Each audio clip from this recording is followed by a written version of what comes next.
Recording in progress. Yeah, it is. Oh yeah, man. We got 40 minutes right now, G. We got 40 minutes. Talk about some heavy shit.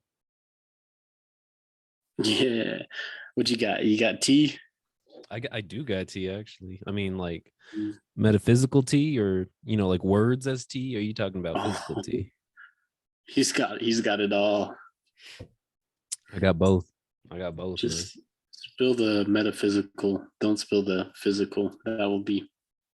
Then you have to clean it up, and that's just a whole mess. No, I'm not doing that.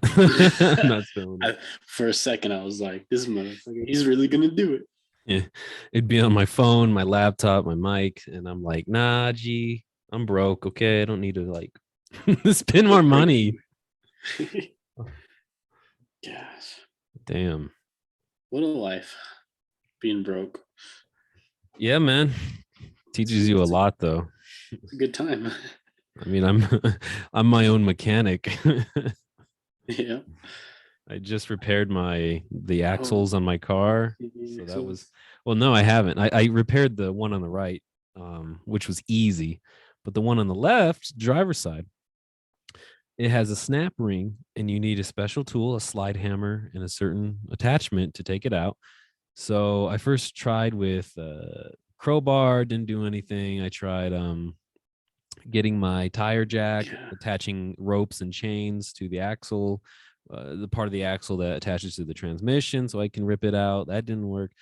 So I rented a slide hammer and an attachment. The attachment was the wrong size, so I went back. I got another size.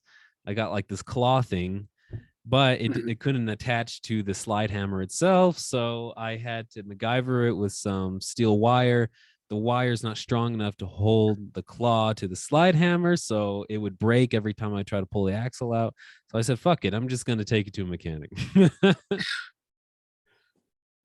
Shit, man. So, but it shouldn't be that much. I mean, it's like 10 minutes to get to the axle. Like by the time you take all the parts out, it's only about 10 minutes, and then the axle's right there. Mechanic just needs to pop it out. I already have the replacement part, so it should be cheap. Shouldn't be too bad. Yeah. Well, hopefully you took it to a good mechanic. I'm sure you know some. I don't. I don't know any like good mechanics, but I just need you should ask me. I'm gonna save up before I take it, because it's not like pressing right now. It's like, I mean, the axle is leaking grease and stuff, but like it's not major. It's not like a major issue. Yeah. So yeah. Well, if you need a mechanic, I think I got one. Oh shit. Okay. It was pretty good. Is he quick? I think so. Yeah, he was pretty quick with mine. Whenever I had to get like, I think you were there when I had to. I told you about it when I had to get my what was it called? It was like spark plug and then the ignition coil. There we go. Ignition coils. Yeah. I had to get that replaced. He's the guy that did that. I see. Yeah. Damn. We just been chit chatting. Everybody's like, can you talk about like the shit that you're supposed to talk about and not like this mechanic bullshit? To be depressed, not for small talk. All right. They're just like, God damn it, now I got to take my car to the mechanic. Like, I just feel the sudden impulse to take my car to the mechanic shop.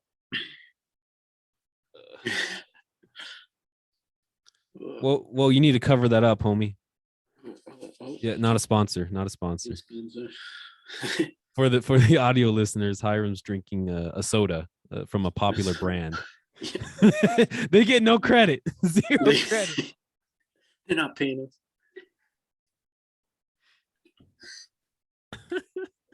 I feel like a girl like drinking hot chocolate. Yeah, you do. Some basic white chick, like fall, she's drinking her pumpkin spice latte, wearing those leggings and what do you call it? Leggings and sweater. Uggs. Yeah. There we go. Ace. I got some chanclas, but no Uggs. Yeah. The Latin version of Uggs, I guess. I don't know. Who knows? Wow. This episode. In 3, 2, 1. Hello, everybody, and welcome to the Taboo podcast, where we talk about things that aren't supposed to be talked about. It's your boy Ian with your boy Hyram. Yeah, the Jew. The Jew and Dr. Ian. The Jew about to spew some knowledge. Yeah. So take notes. Get out your pad. Take notes. Take notes. Relax and take notes as I take tokes of this marijuana smoke. Yeah. Except no marijuana, just knowledge. That's what we got. As I take hits of this English Grey, Earl Grey tea. Earl Grey tea. And then undisclosed soft drink. Undisclosed. Yeah. You know, when we start like drinking sodas and shit, we should just like write like a little label that says like undisclosed or indisclosed. Indisclosed brand or something. Undisclosed brand. Well, today is going to be, I feel like, a heavier topic. We're going to be revisiting grief. And the reason why is I had an experience of grief in the past week over my cousin, who in their first grief episode, which was a couple episodes ago, I talked about my cousin Diana, who when she was 22 years old, she passed away from sepsis, and it was a variety of problems that happened with her, but ultimately she was a huge alcoholic, and she started at a young age in her late teens, and then it just went on to her 20s, and she passed away from liver cirrhosis, I think, which she had a UTI, and she eventually contracted sepsis, and that's what killed her. It's a huge scar for our family, and I recently, the beginning of this week, today's Thursday, so on Sunday, I went to Texas, where my family lives, to my aunt and uncle's house. I had to pick up my mother. She was taking care of my grandmother for a week, and I went to pick up my mom, and I had to stay the night, and I stayed the night in Diana's old room. Okay, that'll do it. And so yeah, like I'll break it down later, but it just brought up a whole bunch of different emotions for me, and it kind of initiated some sad feelings that I've been feeling the past week, and with unrelated problems, like just different life problems that have been going on in my life. And Diana kind of just initiated that for me, grieving over her, and then it kind of just is a couple problems that have been really hurting me, but also how I've been coping with it and how I've remained optimistic through it. That's kind of what I want to discuss. And of course, Hyram, you also mentioned some things that are going on in your life. I don't know if you want to share them or not. I don't mean to put you on the spot at all. Yeah. And just, I don't know, like I want to talk, I guess I really just wanted to talk about the grief that we've been experiencing just in our lives, and then also what we've been doing to cope with it. I don't want it to be a sad episode. I want it to be a very encouraging episode, really. Yeah. And I was glad when you brought this topic up, because I didn't think about it until you mentioned it, but you were wanting to revisit grief in this episode. And I was thinking, like that's good, because that's kind of how life works, where you don't just have one episode of grief and then you deal with the sadness, and then you kind of get on and move on with your life, get over it and move on. Right. Like, it does come back. You might get to a point where life is pretty good and you're not worried about it and you move on, but then you might have an experience that brings up those memories again, or something that like reignites that, or those memories, those feelings. You'll come and revisit that grief. And so I think this is like a good reminder and kind of a good mimic of how life is, where you come back and revisit grief, and then you deal with it and the best you can.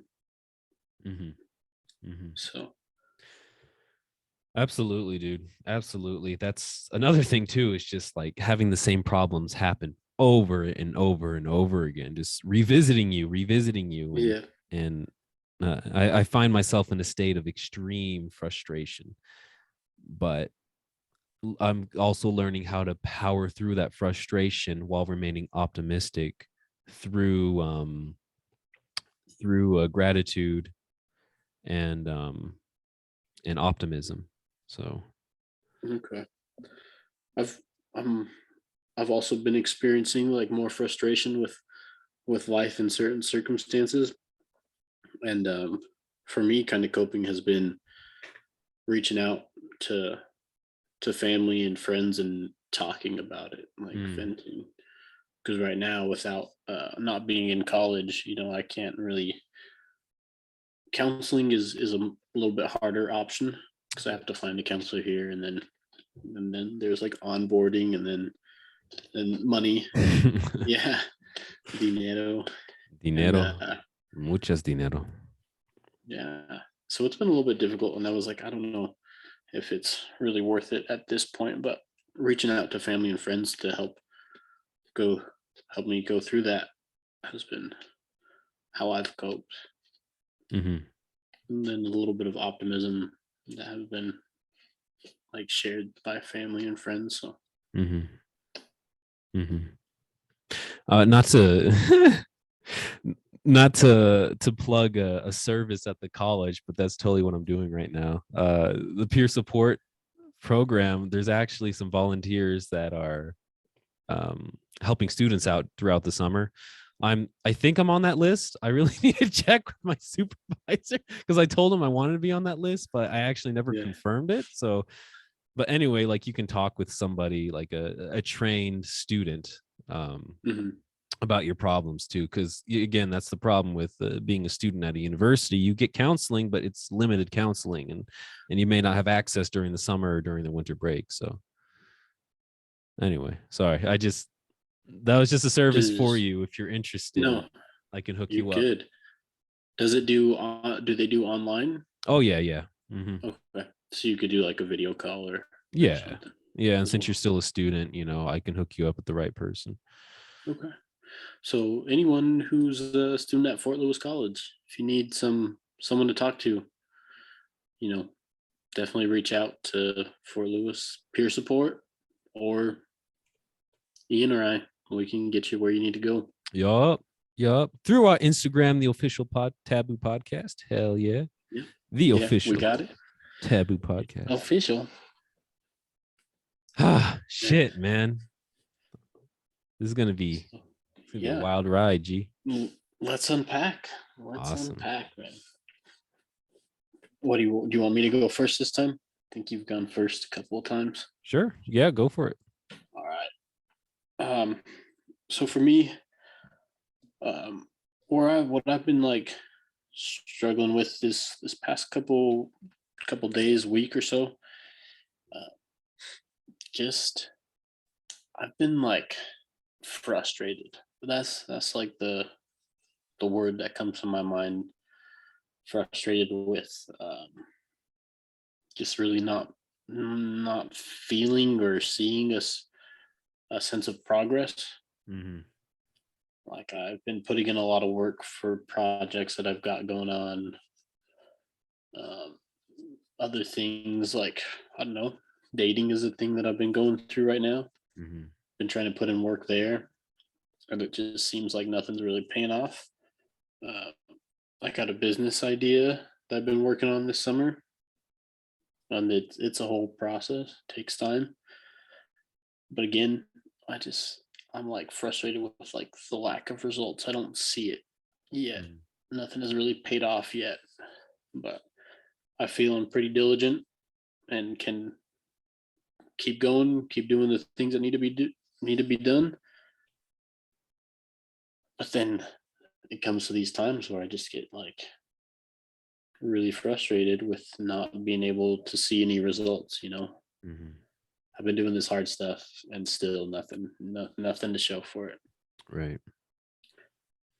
And that's kind of what I've been going through with that. And It like I said, makes you feel unaccomplished. Mhm. And that's personal. And it's easier for other people to see it and be like, "Oh, you've done so much. You're not like failing. I can see where you're going." But when you're in it, it's hard to see that you're making any progress. Right. You're the Right. one going through it. But like I've said, what I've done to reach out has been, or for help, has been reaching out to family and friends, and that's been pretty good. And I've noticed. So this is kind of just a thought that came to my mind. Is as I've been taking psychology classes and stuff, I've noticed like a pattern for me where I get stressed out about something or really frustrated with like not making progress, whatever it is, something, a stressful situation comes. And then after that stress goes away, then it like switches to more of a depressed mood. I'm Mm-hmm. like stressed, frustrated, angry, whatever it is. And then I'll switch to more of a down, depressed mood, and that'll last a couple days or Mm-hmm. whatever. But since I've recognized that pattern, I've also been recognizing that I've been able to cycle.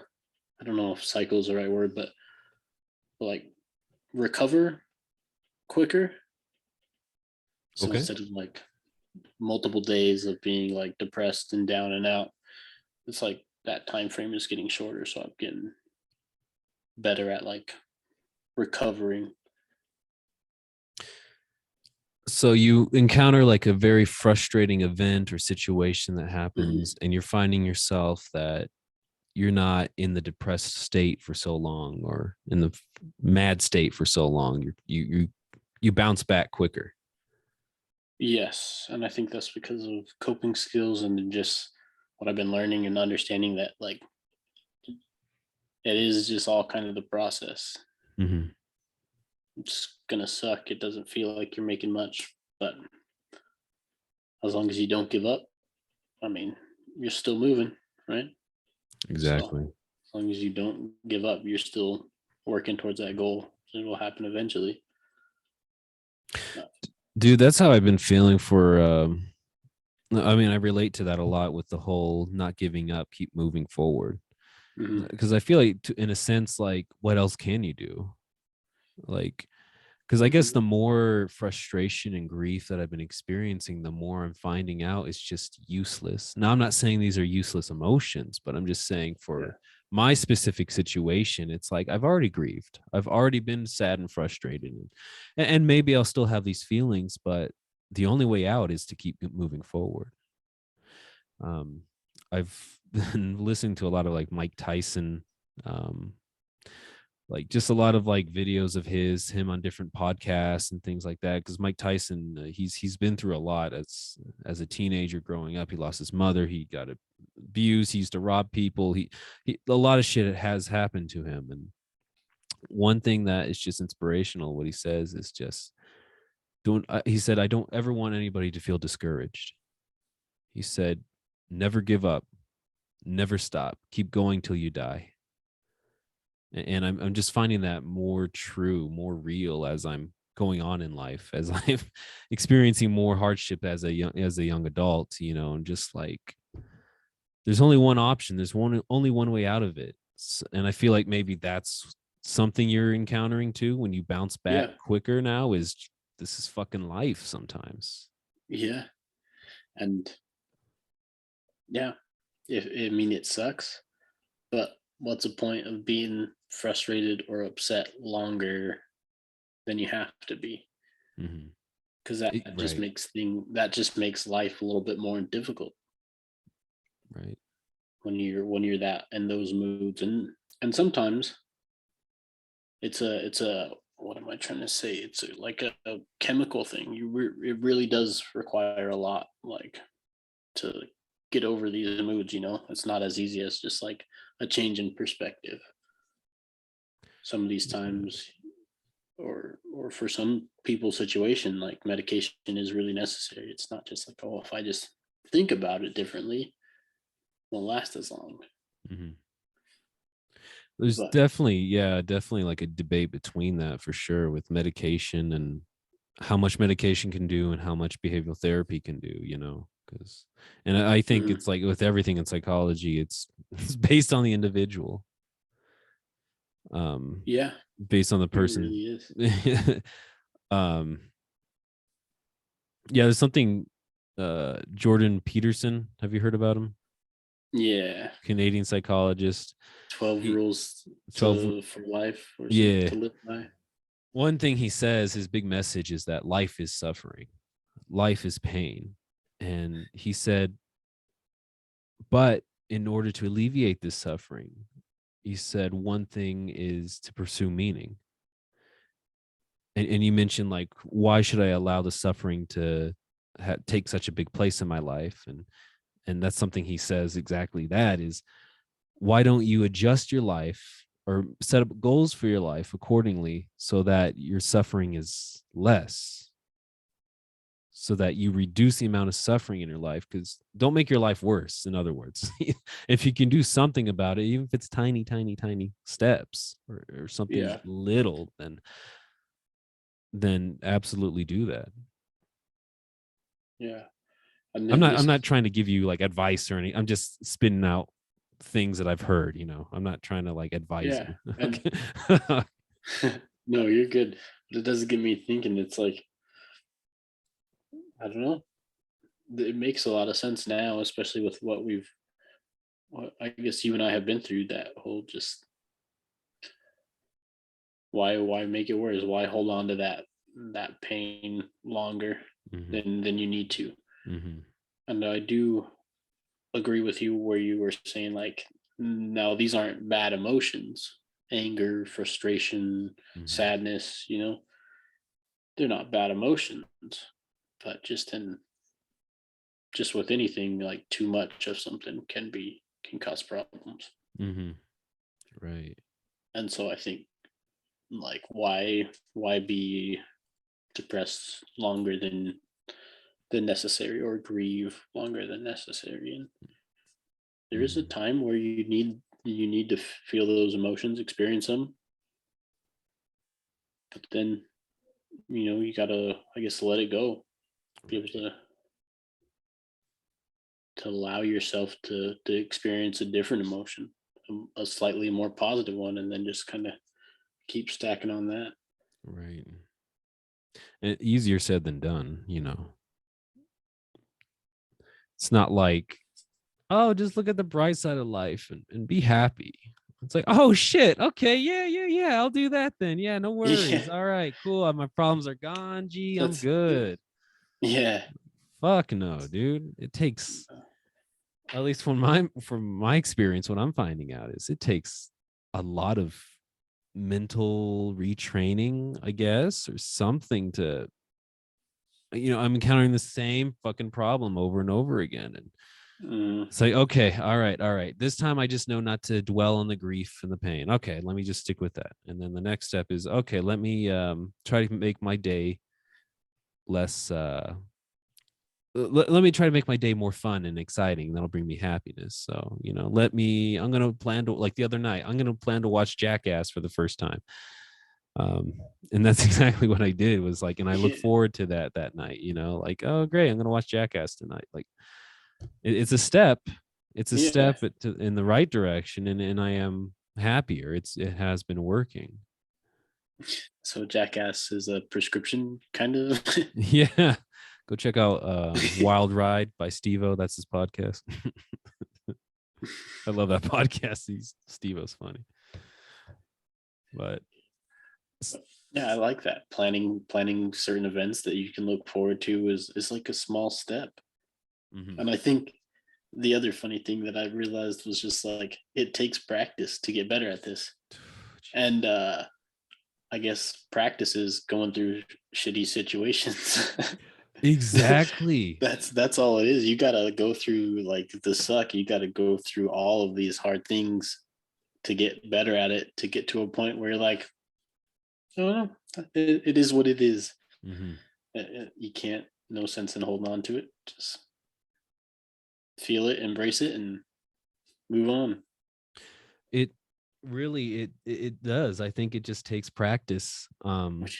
Like my dad, for example, like my dad has in my family, my dad has been like the main person that has worked. My mom hasn't worked in 25 years. They decided Mhm. when they got married and had me that my mom was going to stay at home, take care of the kids while my Mhm. dad would work.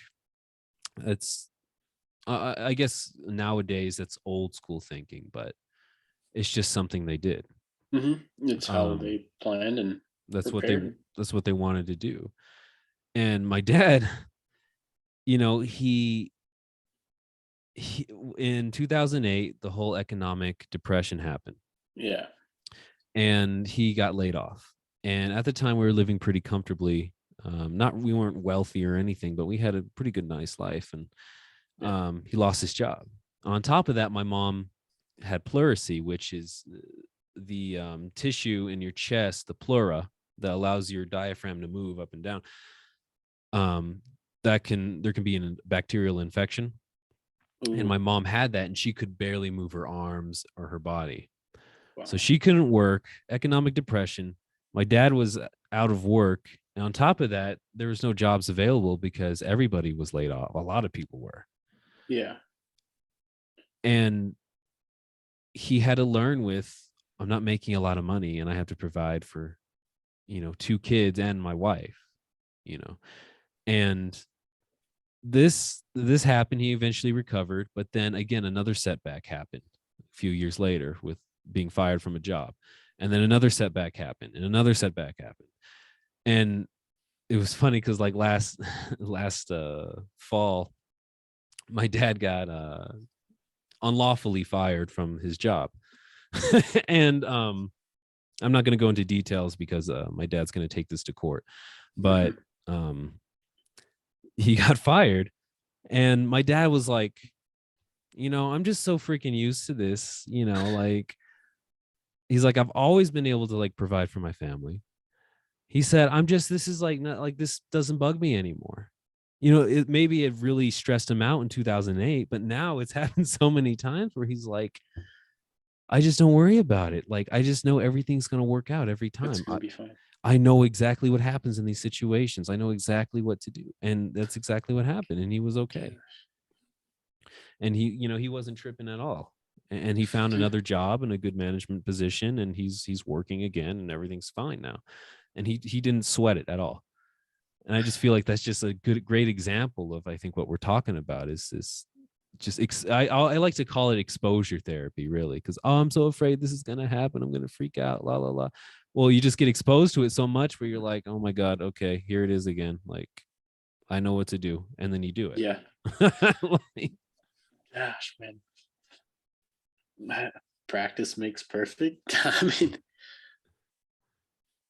gosh, I guess so. Like, which is kind of crazy because I know it makes me laugh just how like simple the idea is. Easier said than done, but it just seems so simple. Like, don't stress so much. mhm. It'll work out. And I know something that I've heard and kind of has stuck with me is things don't always go according to plan, but they usually work out better than expected. Right. And then I know for me, I used to be so stressed out when things didn't go according to plan. I like to control everything and like to have it planned out and just happen right on time. And I would lose my mind if like it didn't happen that way. Mhm. And it was so stressful. But now I've just learned to be like, doesn't always happen the way you want it to or the way it planned, but there's no sense in being frustrated about it, being mad that you can't control it. You just gotta like live through it, and it'll work out better than you expected. So exactly. So not only is there like, you good? I'm good. I don't know what happened. Yeah, it just like froze for a bit. Like I was saying, not only is there like Are a, we recording? yeah, we're It still told me recording. recording stopped. Oh, well, it says it's recording right now.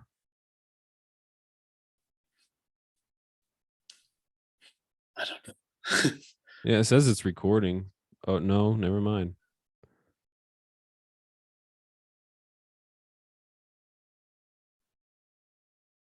Okay. I have no idea if it's recording or not. Like I'm hitting the record button. It's okay, there it is. Okay, like I was saying before I got interrupted. Yo, I really hope it saved like that first 40 minutes. Oh my god. Okay. Anyway, like I was saying, there's like a not only like a training aspect to it where you have to like get exposed to these scary things, get exposed to these frustrating experiences, and eventually you learn how to adapt to them. But also like a sense of staying calm in those situations, which seems pretty important. Yeah. Wait, what the hell is going on with my phone? Will you stop, please? There we go. Yeah. And like